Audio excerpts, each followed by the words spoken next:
warm welcome to this special ET Studios panel discussion powered by Securonix, AI driven SOC and threat detection. Now, as organizations scale and cyber threats become more sophisticated, the Security Operations Center, or SOC, sits at the very heart of enterprise defense. But with limited manpower and expanding attack surfaces, the key question: can artificial intelligence truly transform detection, speed, and accuracy? Now, today we bring together India's leading CISOs alongside a global security innovator to explore how AI can strengthen SOCs, address real pain points, and reimagine threat detection for the future. Now, without any further ado, please join me in welcoming our guests today. Amit Avasthi, Head Information Security, Noida International Airport; Abhishek Bansal, SVP and CISO at Axis Max Life Insurance Company Limited; and Dipesh Khora, Country Director at Securonix. Well, gentlemen, starting with an icebreaker question. When we think about AI in cybersecurity in 2025, what's that first thing that comes to your mind? I'll go with you, sir, first. Definitely, AI means a lot for a SOC, which is the Security Operations Center, because in the daily basis, SOC see a lot of alerts, hundred of alerts, and to minimize that, to make them very much, meaningful, we need something that can reduce them and that can make them meaningful. All right, over to you, sir. So AI and cybersecurity, I would say both need each other, right? So for cybersecurity, you need AI because there are tons and tons of alerts. The way the number of transactions are increasing all across, and vice versa is also true. You can't adopt AI till the time you have cybersecurity. So you need to have a nice blend of both if you really want to leverage it for the company. No, absolutely. What about you, sir? So I will put it from a customer perspective, from the way the market perceives it, and the way the market believes it's going to do. So they believe that AI is some kind of a magical automation which is going to solve all their problems automatically, and that's a myth. It doesn't happen that way, but that's how people possibly look at it. All right. Thank you so much for setting the context for us. And I'll come back to you, Amit, sir.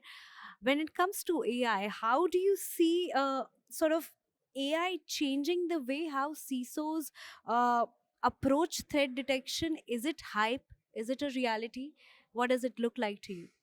It's not a hype. I would say it's a game changer because I've worked from the initial days of SOC when we were seeing one console only and we get alerts on that. But now the game has really changed, and there are a lot of alerts and there are a lot of pressure on the SOC one level analyst, and they need help on make them meaningful and just to minimize them to the extent that we'll be able to analyze what is the real threat. So that's it. Yeah. All right, over to you, Abhishek, sir. When it comes to AI and cybersecurity, how much do you think are Indian enterprises ready to sort of integrate AI to their current security structures? I think it's still in the experimentation stage when I talk about the full scale adoption of AI, right? Um, it has immense power when it comes to the automation of the entire workflow in terms of how you really see your threats. Uh, for example, a very basic example is in terms of your application security and infrastructure security. Traditionally, it's all being talked about that either you'll do an inline security, which is your traditional DevSecOps. I know people are still adopting DevSecOps, but there are people who have started saying DevSecOps is also as traditional now. The reason behind is that now you can do all of that using agents. So one agent actually doing the scan, another agent actually looking into those vulnerabilities and giving you scenario analysis, and third agent actually giving you that remediation workflow. And all these three agents can actually work in a flow, right? So that's the power. I'm just talking about one of the areas, but when it comes to, let's say, entire stuff of security detection, I have multiple sources of threat intel. I have numerous alerts coming in from multiple places. How in a spur of moment I get actionable intelligence where I can work call to action directly, and in fact in lot many places can this be self-healing. Why I need to do some work upfront, know, if there can be, a possible alert which is acting on my behalf, and so that the threat is warded off, and then you are looking into it. So actually, that's the beauty of AI. I mean, realization of it is yet to be done. Yeah, no, absolutely. And sir, you spoke about AI in SOC. Well, you spoke about the detection capability, how that has changed. And taking all these 2 points to you, sir, how's your company sort of defining AI first in autonomous SOCs? And also when it comes to detection capability, can you share any measurable impact that AI has created when it Yeah, comes most to that definitely. capability? So I'd like to start by saying, like I earlier said, AI in this SOC story is not a magic automation. It's not a magic automation, but what it definitely does is it's a force enabler for the analyst who's sitting in front of the screen and looking at a few thousand alerts that are getting generated. Now the advantage that the analyst is able to derive is, because that AI engine is functional at the back end, a lot of advanced analytics and behavioral models are being able to integrate with each other and create a common thread chain that is giving him the advantage of having a unified defense sim kind of a platform. Now what happens with that is, the capability, the ability, and the time an analyst would take to go through the few hundred alerts, manually stitch them together, and create a logical output out of it. If all that can be intelligently automated and bring forward a narrative to the analyst as a single series of event, that helps him improve the incident response time, and that exactly is the function of a SOC. Now, it is taking away the alert fatigue. It is taking away a lot of manual stitching that he needs to do based on his own intelligence. All that things are being facilitated by the tool. Now, that is a it's a huge benefit, because you are actually able to detect better and respond faster. It also improves your efficiency of work, because a lot of noise, the AI engine is able to filter it out, put it in a context, and present it to you, and that makes your decision making more accurate. So this is the way AI has been able to bring a lot of advantages to the table. So this is just one of them, but one of the key aspect, because it is impacting it right at the L1 level of the engineering teams that are, and the analyst teams that are sitting, and that is a boon. All right, thank you for sharing those points and taking that particular point on alert fatigue that you mentioned. I'll take that point across to you, sir. SOC teams are often, overwhelmed with a lot of alerts. So there's a sort of alert fatigue. And when it comes to AI, what do you think? The same question. Do you think that AI can actually cut through the noise and focus on what actually matters? You know, that's a very good question. I would like to emphasize on the number of alerts that we get. The number of alerts might be, 10 for a user, or it's a 50 alerts for a user. But if you, conclude them and make a, investigation around that, that is only one alert that need to be fine tuned. So that makes life difficult for a SOC analyst. So how AI can help with that? AI can reduce those gaps and make those alerts meaningful, and definitely the detection and response time can also be improved with All help right. of AI. All right. Thank you for sharing that. And Abhishek, if you can come into the discussion, do you find any challenges when it comes to harnessing AI driven SOC and also threat detection? I would say I think the discussion should be focused when one is looking into it, no, on the outcomes. So, how do you see really a successful outcome? You don't see really a successful outcome based on just you're using a technology. You see a successful outcome based on maybe the defined matrices in terms of whether your detection time has lowered down. What's your speed in terms of reacting to a threat, right? So there are enough and more connotations which talk about that no, a threat actor can be in your system for more than 200 days. Now, if you are only realizing this once you have been bitten by it, it's a different story, right? Then the outcome is not really that great. So the way one needs to really deploy AI is in terms of getting those fruitful outcomes. I think that's where the challenge as well as the benefit is. So I think that's a challenge which everybody is trying to right now fathom. But I believe that's the nirvana stage one should end in after some time. No, hopefully we would probably end to that stage, at least the people who are sitting in this panel. But coming to you, sir, how can AI enabled SOC, as we are talking about the subject, how can these platforms sort of enhance both contextual and also performance detection? Okay, so let's look at scenario. Uh, One of the major challenges which the SOC nowadays faces is once you cover the alert fatigue, then it is the alerts being generated in silos. So they are drowned in alerts which are silo And generated. correlating intelligence Exactly. across So for platforms a huge AI, challenge. AI is a bidirectional tool, right? It needs to talk to the tool and understand from the tool as well. So when you have multiple threat detection technologies, maybe look at your EDR, look at your threat intelligence feeds, look at your response from your servers and the other attack vectors which you're trying to cover. Now, AI as an intelligence engine can bring contextualization from all these multiple parameters together and present it as one narrative.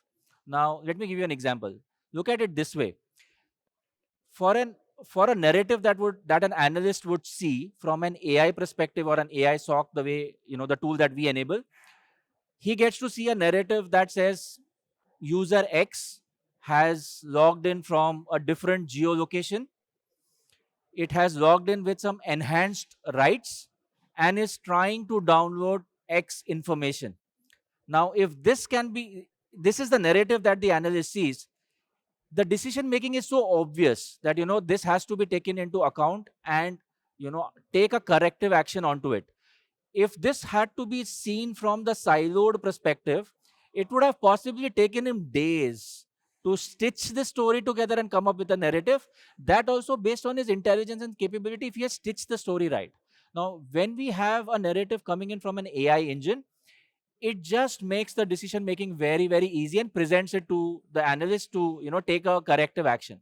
That is first point. Second point, in scenarios where organizations are hybrid in nature, because the cloud adoption has not become 100% yet, right? There is a combination of critical data, non-critical data, on-prem, cloud, multi-cloud. How do you get all the contextualization in one place? That's where AI plays a very vital role. The fourth very important point, stitching all this together, as the AI tool matures within the same organization and it understands the security maturity patterns of your organizations, the suggestions and the alert generation and the prioritization becomes more and more customized based on your environment. So the same correlation rule in organization X would perform differently in organization Y based on the intelligence it has generated within the organization. That is the beauty that an AI can bring to the table. All right, if you have to tie the entire thing together and give one advice to the enterprises who are probably looking at AI driven SOC adoption, what would that be? Oh, interesting. So, cloud adoption is real. There's no point resisting it. The sooner you adopt, the better you will enable yourself and improve your detection capabilities and postures. Um, the technology is creating a capability gap because the technology is faster than the people are being able to absorb and get tech savvy with it. So spend time training your teams properly so that they can play with the tools in the right manner. Beyond one thing, like Abhishek pointed out in the beginning, right? This is this is not a tool that will give you 100% accuracy. It's still learning. So you should be able. There has to be a human and technology interface where the final decision stands with the human of how I take this input, how I contextualize it, and what is the next step that I put in terms of either a policy or a rule regulation, or possibly mark it as a noisy alert. So the interaction between the human and the technology has to improve, and that will come more and more if there is investments towards enabling your teams to be capable enough to do that. All right, taking the same question across to you, Abhishek, as well. What would be your advice? I'll just add to, I think Yeah, he has covered it pretty he has. much. Yeah, that's the first Right. mover's advantage. I, I think there are 2 points which I'll just add to what he mentioned. So one is about look, when it comes to security operations, AI is not new. But when I say AI, it was largely the machine learning and correlation part of it, right? What is coming now and is being seen as game changer, as Amit was also mentioning, is the way people see Google search and Chat GPT, right? So, and the same point what Dipesh mentioned about the context. So it is not about getting drowned in tons of logs. So, for example, the same narrative in terms of the use case which he gave, right? Somebody logging in from a different geolocation with an enhanced privilege was trying to download a file, right? Now these will be different action in different logs. Somewhere it will be that no, this user has now an elevated privilege. I, God knows how he's got it, but you will see some actions which will indicate that he has gotten no elevated privilege. On the other hand side, you will see the same user now downloading a file. So that means you really need to see every action of that user to really identify now this is malicious and rest of his actions are okay. And now on top of it, he is joining it from some other location. Now, which could mean that he is actually not the identity. Somebody else has got his identity because, say, for example, if Abhishek is in here, he can't really log in from London at the same time, right? Now, connecting all of this will require context. So, why I gave the example of Google and ChatGPT, you can do search, but what ChatGPT or likes of GenAI sites do is they will have the knowledge from different sources and they will give you an amalgamated one in one shot. Now, for organizations, what it will mean is you will have to create your RAGs in terms of that vectorized data from multiple sources, which can help you build that intelligence. So the quality of data and how that is actually being fed to those learning engines is the core, right? That's absolute necessary. And second is you definitely need to keep human in loop because the tech can by itself be more dangerous, right? So I think these two are my 2 cents to what Dipesh has added. Yeah, thank you, sir. Do you want to add something? So, just want to add one more point which should be emphasized that, whatever we use as as a technology part, that should be, properly governed. And definitely adding to Abhishek's point that we should have racks and we should have the overall governance to whatever technology we will be using or we are using. All That's right. it. All right. So, on those pointers, I would like to end my conversation. I'm sure our viewers are going to take a lot from this conversation. Thank you so much for this very insightful discussion, gentlemen. And to our viewers, stay tuned for many, many more such interesting and insightful conversations only at ET Studios.